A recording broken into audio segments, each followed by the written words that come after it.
Explain to us how you think about the U.S.-China relationship, given some of the comments that Donald Trump has made about China being a currency manipulator. Did that come up during your meeting? Well, I think first, in America, there's a freedom of speech, right? So he can say whatever he wants, and I respect, I understand. But of course, I have my views. We did not debate about the China-U.S. trade or manipulation. We did not debate. We did not talk. We agreed on something. Small business, developing the Midwest America, helping the farmers there, small business there, exporting to China. So we all agreed. But something that we did not discuss about the American the job losing to China, Mexico, and this. Can I share with you my ideas? Please. Yeah. First, I think 30 years ago, when I just graduated from universities, I heard America had a wonderful strategy. They outsource the manufacturing job, service jobs. They outsource the manufacturer to Mexico and China. Outsource the service job to India. There's a book called The World is Flat. Tom Friedman, colleague at the New York Times. And I think it's a perfect strategy. You know, that the Americans said, we just want to control the IP, we just want technology, we just want the brand to leave the lower end jobs for the world. Great strategy. And second is that the American international companies made millions and millions of dollars from globalization. The top 100 companies in America. Amazing. I remember when I graduated from university, I tried to buy a beeper, the Motorola beeper. Cost me $250. My pay at that time is $10 a month as a teacher. And the cost of making that beeper is only $8 for a chip. Right. So, past 30 years, IBM, Cisco, Microsoft, they made tons of money. The profit they made are much more than the 4 largest banks in China put together. The China Mobile Phone, China Unicom, and whatever you name it, put together. Still, these multinational companies made more money then. So their market cap grew more than 100 times in the past 30 years. But where'd the money go? This is what I'm curious, because as a business people, I always care about the balance sheet. Where's the money coming? Where'd the money go? Past 30 years, the American had 13 wars, spending $14.2 trillion.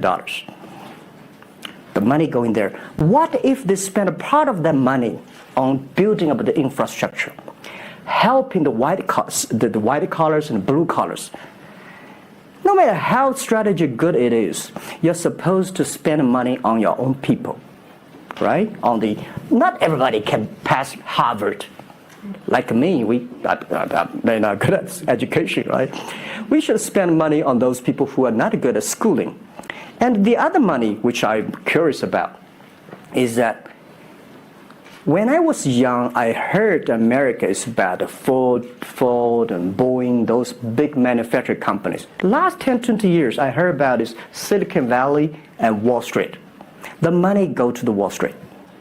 And what happened? Year 2008. The financial crisis wiped out $19.2 trillion USA alone. They wiped out all the white collars and destroyed 34 million jobs globally.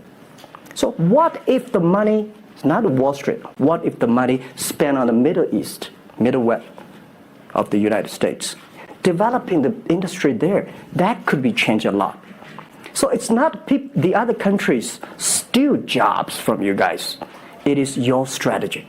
Okay, but you do not distribute the money and things in a proper way. This is what And now we are having a backlash. And that backlash is a rebuke of globalization. And so much of the conversation, frankly, that we have here, and that backlash is happening in the United States. But I will say President Xi was here yesterday. You had lunch with him. And he was quoting Abraham Lincoln. What did you make of that? Well, I would say that globalization is a great stuff. It's the USA, it's developed countries to teach us how to do globalization. I remember 2002 or 1 before China joined the WTO, everybody in China was worried. Me, I was worried. Because what if all the international products come to China, destroy our industry, and we have to lose a job? So convinced China, after 20 years, then you guys are say, this is a terrible thing. I believe globalization is good, but globalization needs to be improved. This is Donald Trump, President-elect, want to solve it, the problems. That globalization, I think, should be inclusive globalization. In the past 30 years, the globalization was controlled by 60,000 big companies. 100 years ago, globalization was controlled by several kings and emperors. What if next 30 years we can support 6 million business doing business across the board? What if in next 30 years we can help support 20 million small business can do business across the board? So this is something which I believe globalization should be inclusive. And do you think that the words of President Xi will happen in reality, which is to say that China has largely acted on its own behalf for many, many years, and now is effectively saying that the U.S. needs to continue acting on everybody else's behalf? Yeah, I think, the world needs some, Mr. Xi yesterday said, it's a wonderful time, it's a bad time, or the worst time. The world needs a new leadership. But the new leadership is about working together. This is what I understand. We do not necessarily need one specific leader to teach us what to do, what not to do. But the world have to partner together. This is what I think.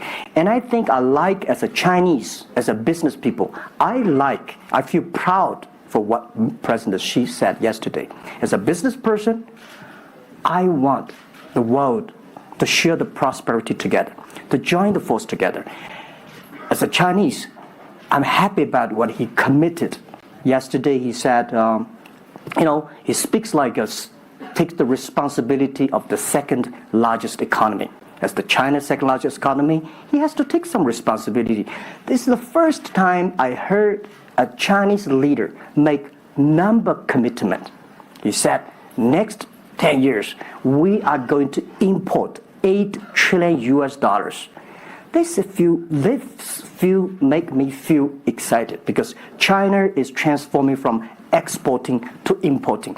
If there's a concrete number, if we can fulfill it, this is going to be huge change to the China and to the world. But don't you think that it's easier today for China to be interested in globalization because of the benefits that can accrue to China because you're continuing to develop than it is for countries that are, quote unquote, developed? Well, first, the WTO rule is not designed by China. It's not made by China. I would say there's something that I want to change. The WTO is designed, a lot of rules designed for big companies in the past 30 years, and only big companies can do it. And China definitely benefit a lot from opening. I think China should learn one thing, that we grow in the past 30 years. It's because we open to the world. If we continue to open to the world... Not fully. Okay. American business that wants to effectively go into business in China has a very difficult time, has to partner effectively with a company that's there already. This is why I said China has problems too. The world has problems.